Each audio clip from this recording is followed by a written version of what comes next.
Hola, bienvenidas a esta sesión del curso sobre comunicación y género. Yo soy Laila Sánchez Curi y vamos a hablar en esta charla un poco sobre la lucha que han tenido las mujeres en la historia para reivindicar derechos, para llegar hasta donde hemos llegado, para que podamos estar aquí charlando incluso con ustedes y poderles transmitir esta información. Pues conocer desde dónde viene toda esta historia, cómo se fue configurando la historia de las mujeres, esa historia que ha estado además borrada en la historia oficial y que recientemente empieza a aparecer con algunas figuras, pero falta hablar de muchas. Es importante que en el tema de la comunicación, pues conozcamos quiénes fueron las pioneras que nos llevan a trabajar con una herramienta que ahora se llama perspectiva de género y que viene desde la teoría feminista. Pero no podemos entrar a hablar de la teoría feminista ni hablar de estas herramientas si no conocemos cómo las mujeres fueron desarrollando esta lucha. Si bien en toda la historia nos vamos a encontrar muchísimas mujeres en todas las épocas, a lo mejor no en un movimiento, sino mujeres que fueron extraordinarias porque en un contexto de mucha desventaja, pues fueron sobresalientes. Pienso en la Edad Media en una Christine de Pizan, que fue la primera escritora que vivió de sus escritos. Pienso en Sor Juana Inés de la Cruz, acá en el virreinato de la Nueva España, con su poesía, ¿no? También una mujer muy destacada. Pienso en Juana de Arco, la madre de Francia, con su lucha, con todo lo que ella representa para las mujeres francesas. Es decir, hay una serie de mujeres importantes en la historia. De este lado podríamos también rescatar a Malinche, ¿no? Mal llamada Malinche, a Malitzin, esta figura femenina de Mesoamérica, que es muy interesante conocer su biografía. Entonces, rescatar esas biografías, las historias de estas mujeres que pues están insertadas en una época donde pues, no existía un movimiento como tal, no existía un movimiento de las mujeres. Este movimiento realmente surge hasta el siglo XIX con algunas figuras como Mary Wollstonecraft en Inglaterra, y antes de Mary Wollstonecraft en Francia está Olympia de Gouges, que en la Revolución Francesa fue esta mujer que se atrevió a levantar la voz frente a sus compañeros de la Ilustración, ¿no? Los enciclopedistas, los ilustrados del siglo XVIII, que pues escriben un texto que fue Los derechos del hombre y del ciudadano. Ella se atreve a subir a la tribuna y decir que deberían incluir a las mujeres, y escribe como respuesta también, ¿no? Un texto que se llama Los derechos de la mujer y la ciudadana, que ese texto incluso lo pueden encontrar en internet y ahí lo pueden descargar para leer completas todos los artículos, ¿no? Cada artículo que tuvo el primer texto escrito para los hombres, pues ella lo redactó con artículos escritos para las mujeres, incluyendo a las mujeres. Por eso se le considera a Olympia de Gouges una pionera en el lenguaje incluyente. Después estará Mary Wollstonecraft en Inglaterra en el siglo XIX, como esta mujer que va a luchar por el derecho de las mujeres a votar y el derecho de las mujeres a ir a la escuela. Esto es importante. Ella escribe un texto que se llama La Vindicación de los Derechos de la Mujer, que también es un texto que pueden bajar del internet. Y bueno, ellas dos se consideran las pioneras, ¿no? Las mentes lúcidas que van dando forma a lo que después será el movimiento de las mujeres, que se llamará feminista, ¿no? ¿De dónde viene este concepto? Bueno, Charles Fourier, que era pues como diputado, ¿no? Un filósofo también, cuando ve cómo las mujeres en el tercer tercio del siglo XIX empiezan a salir a las calles, empiezan a protestar, empiezan a luchar por su derecho a un trabajo mejor pagado, el derecho a ir a la escuela, el derecho a tener la patria potestad de sus hijos, a ser herederas de propiedades, no nada más el derecho al voto. Hay toda una historia del sufragismo, ¿no? A esta etapa se le llama el sufragismo en Europa. Principalmente se va a desarrollar en Inglaterra y de ahí pues va a muchos países, salta a América también, un tiempo después, ¿no? Mientras las sufragistas inglesas están en este debate, también las norteamericanas que están peleando por el abolicionismo de la esclavitud, pues van a integrar también un movimiento, ¿no? Firman esta carta en Seneca Falls, allá en Estados Unidos, cerca de Nueva York, y es una carta, un manifiesto, digamos, donde ellas piden derechos iguales en el tema de los derechos civiles, y ahí también se incluye a las mujeres negras, ¿no? Pidiendo pues también que acabe la esclavitud. Entonces, bueno, tanto en Europa como en el norte de América, en los Estados Unidos, empiezan estos movimientos de las mujeres en el siglo XIX. Posteriormente, bueno, pues esto irá como caminando por diferentes países, ¿no? Estas luchas se van a ir dando también, van a tener sus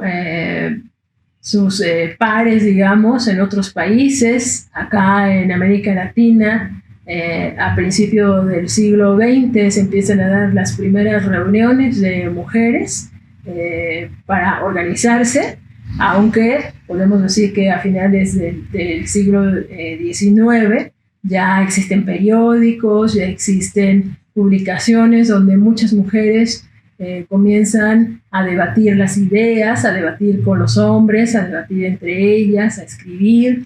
Tenemos acá en México, por ejemplo, Las Violetas de la Náhuac con Laureana Wright. Tenemos otros periódicos y publicaciones, ¿no? Que van a dar después el salto hacia el primer decenio o primer trienio también del siglo XX, y tenemos ahí a la mujer moderna con Hermila Galindo, tenemos a Vesper con Juana Belén Gutiérrez de Mendoza, acá en México, las anarquistas que llegan sobre todo de Italia, ya a Argentina, van a fundar La Voz de la Mujer, el primer periódico feminista anarquista en América Latina. Se funda allá en la ciudad de Buenos Aires, Argentina, y bueno, de ahí pues a todo el continente empezará este movimiento. Así que por todos lados pues las mujeres empiezan a hacer presencia, empieza esta presencia, esta lucha. Decía al principio que hay unos íconos, ¿no?, femeninos que no están como integrados a este movimiento. También hablando de México, por ejemplo, podríamos hablar de otras mujeres como Leona Vicario, como Gertrudis Bocanegra, como doña Josefa Ortiz de Domínguez, que participaron en la Guerra de Independencia, ¿no? Y que finalmente ellas no van a pertenecer precisamente a un movimiento de mujeres. Sin embargo, son mujeres destacadas que se consideran desde lo que se llama el protofeminismo como íconos justamente de lo que es la rebelión, la liberación de la mujer, ¿no? Cuando todo el movimiento feminista del siglo XX empieza a aparecer, sobre todo ya después de esta primera ola que es el sufragismo, que en México va a tener fuerza hasta los años 20, ¿no?, con las maestras normalistas que encabezarán mucho este movimiento, porque no solamente es el derecho al voto, sino el derecho a la educación de las niñas, sobre todo. Y bueno, ahí vamos a tener a otras figuras como Elvia Carrillo Puerto, como su maestra Rita Gutiérrez de Cetina, la siempre viva, y muchas maestras normalistas que salían a las calles a exigir estos derechos, ¿no? En Yucatán, en Quintana Roo, vamos a tener, ¿no?, en toda esa parte del sureste, vamos a tener a las primeras representantes políticas, vamos a tener a la primer diputada, vamos a tener a la primer presidenta municipal, ¿no? Es decir, Las mujeres se empiezan a mover mucho en toda esta historia y van logrando muchos triunfos. Si bien el voto en México pues se tarda muchos años, es hasta 1953 que se logra que las mujeres comiencen a votar, en todo el mundo, ¿no? Pues este derecho empieza a fluir. Es uno de los derechos que logra que las mujeres se unan, digamos, en un movimiento de lucha en muchos países, en Inglaterra, en Estados Unidos, en Francia, en Alemania, en aquellos lugares del continente europeo y en los Estados Unidos. Este voto se logra pues casi hacia finales del siglo XIX o iniciando el siglo XX. Ya en América Latina y en otros países llega un poco más tarde, pero bueno, pues finalmente, si mal no recuerdo, es Paraguay el último país que logra el derecho al voto de la mujer. Y con este derecho al voto, pues se logran muchas cosas, no es nada más salir a votar, sino es el reconocimiento de tener derechos, todos los demás derechos. Por eso es muy importante que en esta lucha de las mujeres conozcamos cuáles son estos derechos, ¿no? ¿Qué reivindicamos con los derechos de las mujeres? Los derechos, sobre todo, a estudiar, ¿no? A poder ir a la escuela, incluso desde cualquier nivel, incluso la universidad, que estaba pues un poco prohibida para muchas mujeres en muchas etapas. El derecho a casarte con quien tú elijas, eso era importante, porque ustedes saben muy bien, todavía hay comunidades, hay sociedades donde estos usos y costumbres permanecen, ¿no? Donde puedes casi canjear a una mujer por unas latas de cerveza o por una vaca o por, ¿no? Este tipo de intercambios que se hacen o por una dote. Entonces, bueno, ese tipo de cosas que deben incluirse en los derechos de las mujeres y que se tienen que conocer y que debe ayudar a transformar a la sociedad, eso es parte de esta historia de lucha que han tenido todas nuestras antecesoras, que es importante conocerlo. ¿Por qué? Pues porque son modelos que les sirven a las mujeres, a las niñas, para enterarse de que hay algo más que dedicarse a lavar ropa, a cambiar pañales, a una maternidad forzada, ¿no? Hay que evitar esas cosas también, ¿no? En los derechos de las mujeres está este tema de la maternidad, que mucho se ha hablado de ella recientemente cuando se habla del derecho al aborto, ¿no?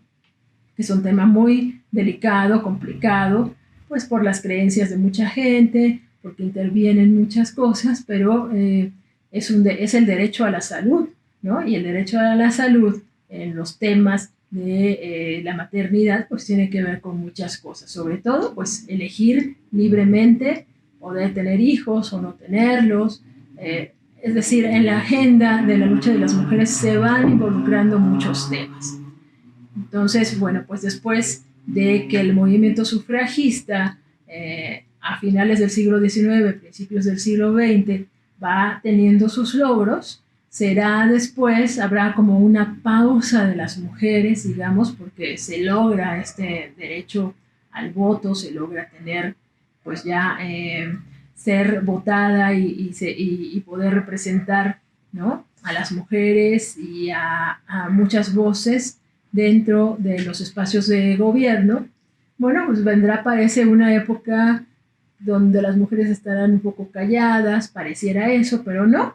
Algunas investigadoras y las investigaciones que han hecho sobre qué sucedía con las mujeres, sobre todo entre los años 40, 50, 60, que todo esto bajó un poco, justamente por lo que digo, que se logra el derecho al voto en casi todos los países, es que se dedicaron a escribir, se dedicaron a pintar, se dedicaron a crear. Ahí también recientemente está saliendo pues unas historias muy interesantes de todas las mujeres que se dedicaron a la pintura, al muralismo, al arte en general, ¿no? Y que pues son historias que estaban borradas, invisibilizadas, omitidas en la historia oficial. Bueno, finalmente hay mujeres que se han estado preparando, han estado buscando y escarbando en los archivos, en las bibliotecas, haciendo entrevistas, buscando a las herederas de estas mujeres para poder conocer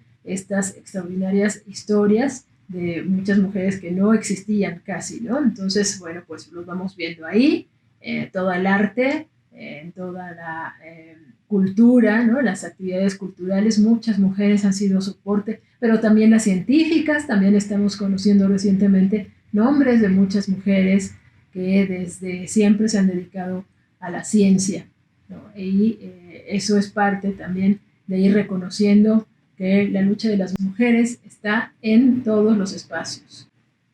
Bueno, y entonces esto nos lleva a hablar que en los años 70, después de esta pausa que pareciera que las mujeres no estaban haciendo nada, pero sí lo estaban haciendo, ahí están los vestigios, en los 70 las mujeres vuelven a tomar las calles, vuelven a salir a esta etapa, ¿no? Del movimiento, que es la segunda ola, se llama, del movimiento feminista o la lucha de las mujeres.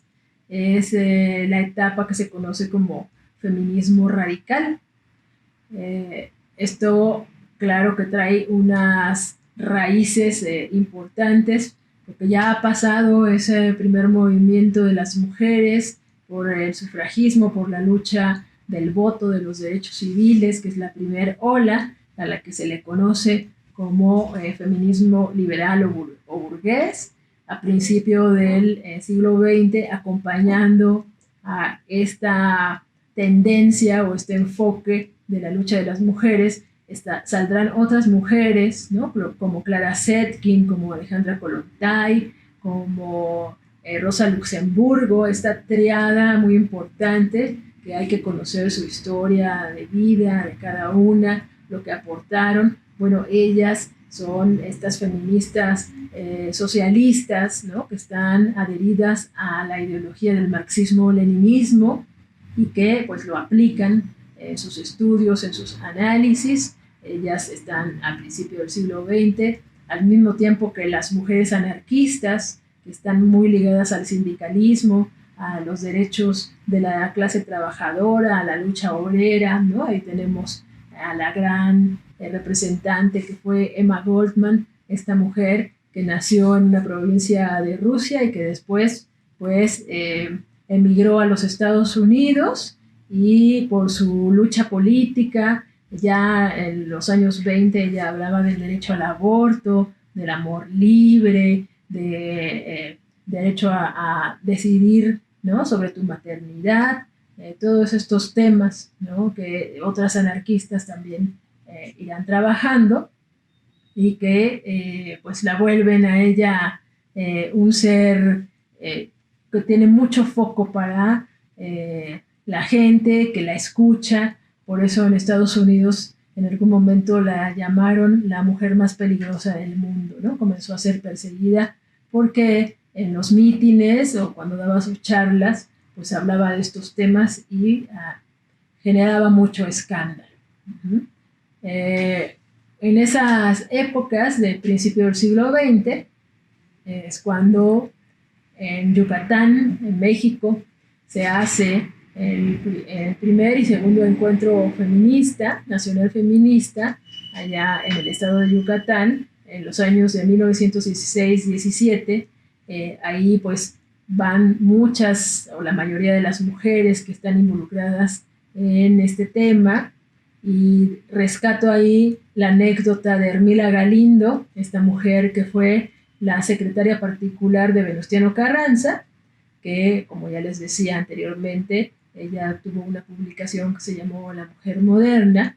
Ella era duranguense y asiste a este Congreso Nacional Feminista para hablar pues justamente de la libertad sexual de las mujeres, ¿no? Del derecho a ser dueñas de su cuerpo, y bueno, pues todas las mujeres que están participando y que tienen una ideología más conservadora, pues terminan peleando con ella, terminan discutiendo.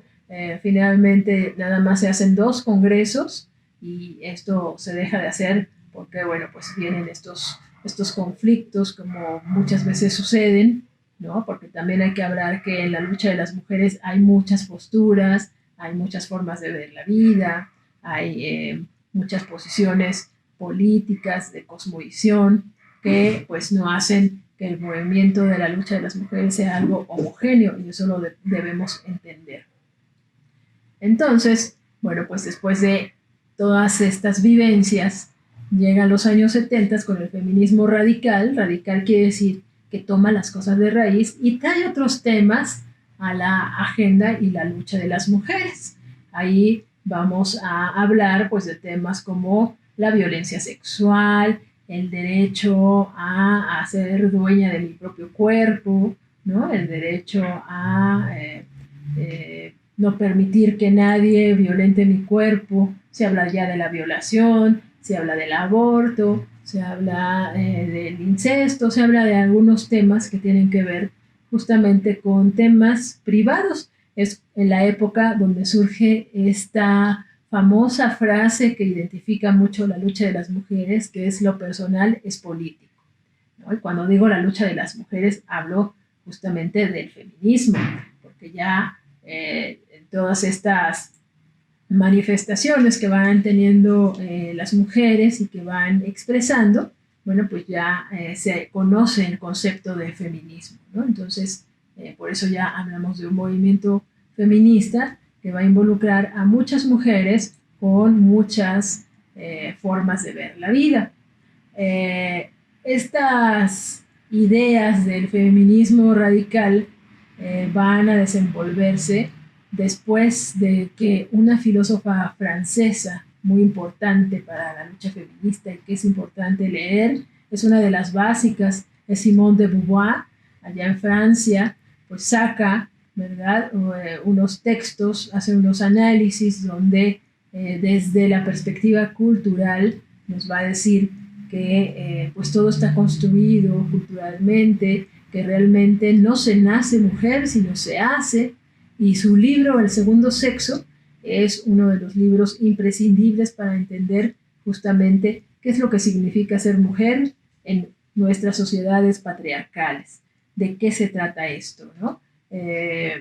Ella, pues, es una figura pública muy importante, más allá de haber sido la compañera sentimental de Jean-Paul Sartre, ¿no? Y de ellos formar parte de este movimiento cultural que se llama el existencialismo. Bueno, ella con sus conferencias, sus textos, sus clases, empieza a hablar de lo que significa ser mujer en las sociedades occidentales. Ella habla, por ejemplo, de que la maternidad y el matrimonio pueden volverse una cárcel, pues porque justamente culturalmente siempre en los roles entre hombres y mujeres pues recae más esta situación de cuidados, de la responsabilidad de tener una casa bien acomodada, de cuidar a los hijos, ¿no? De proveer todo lo que necesite el esposo o el compañero para que él pueda, pues, tener un hogar armónico con su pareja, etcétera. Todas esas cosas empiezan a cuestionarse.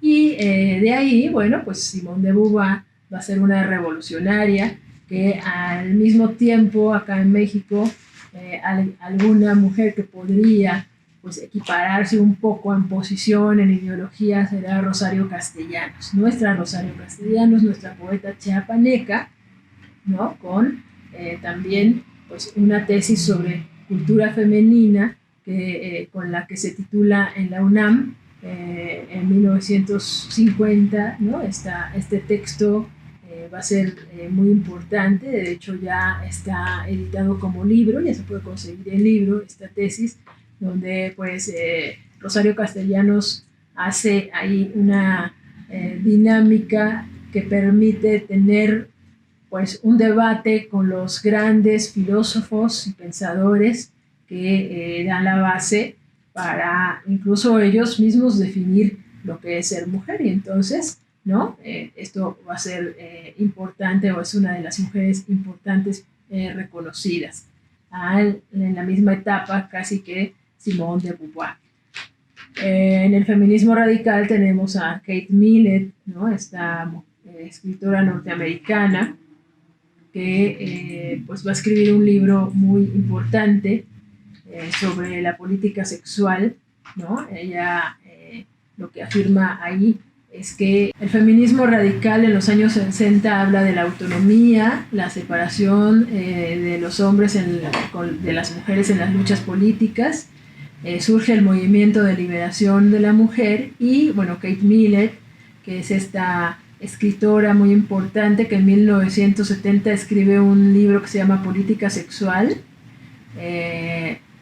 Este texto nos va a hablar justamente de estos temas que ya decía yo, que tratan sobre cómo el control del cuerpo de la mujer ha servido al patriarcado para pues tenernos en la casa, tenernos en el espacio doméstico confinadas, tenernos calladas, ¿no? Al mismo tiempo que ella, la dialéctica de la sexualidad de Shulamit Firestone, son estos dos textos que yo recomiendo para entender pues, lo que hace la propuesta del feminismo radical. Finalmente de ahí se van a desdoblar otras propuestas, el feminismo cultural, el feminismo postestructuralista, es decir, muchas mujeres trabajando desde la academia, trabajando desde la lucha obrera, la lucha indígena, la lucha campesina, ¿no? Todo cuenta, todo suma. Yo incluiría aquí pues, el movimiento de las mujeres zapatistas a partir del levantamiento de 1994, con toda su propuesta revolucionaria de autogestión, de separarse de este feminismo occidental que las observa y las ve, y entonces ahí también ellas de alguna manera, junto con el feminismo decolonial, pues van aportando muchas cosas nuevas o novedosas a esta lucha de las mujeres. Es un tema largo, es un tema apasionante, necesitaríamos un curso completo para hablar de la historia de las mujeres, pero bueno, yo dejo aquí nada más en la mesa puestos algunos nombres, esta cronología rápida que estoy haciendo para que pues ustedes a partir de los textos, de las lecturas que les estamos recomendando y a partir de los ejercicios que se harán para complementar esta primera sesión que aborda la historia del género y la comunicación, bueno, pues ustedes puedan reafirmar estos conocimientos y buscar más. Así que bueno, pues las invito a hacer sus lecturas, a contestar sus cuestionarios. Me despido, soy Laila Sánchez Curi, me da mucho gusto poder participar en este taller. Gracias.